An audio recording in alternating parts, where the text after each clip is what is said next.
আমাৰ 4টামান কাম আমি কৰিছিলোঁ।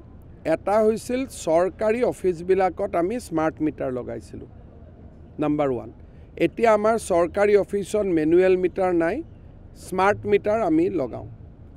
তাৰ পিছত যেতিয়া অফিচ বন্ধ হয়, তাত স্মাৰ্ট মিটাৰটোতে এনেকুৱা প্ৰগ্ৰেমিং কৰি থোৱা যায় যে 6টা বজাত লাইট নিজে নিজে নুমাই যায়।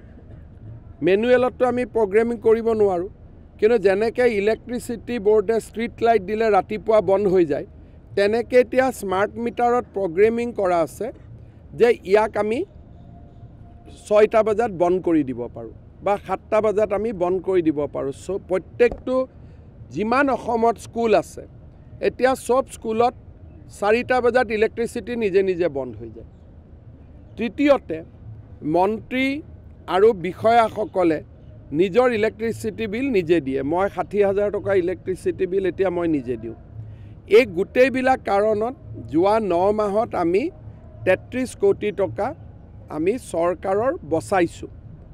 আৰু জনতা ভৱনত বা সচিবালয়ত ছ'লাৰ লাইট লগোৱাৰ কাৰণে 80 লাখ টকা বেলেগকৈ ইলেক্ট্ৰিচিটিৰ বিল কমিছে।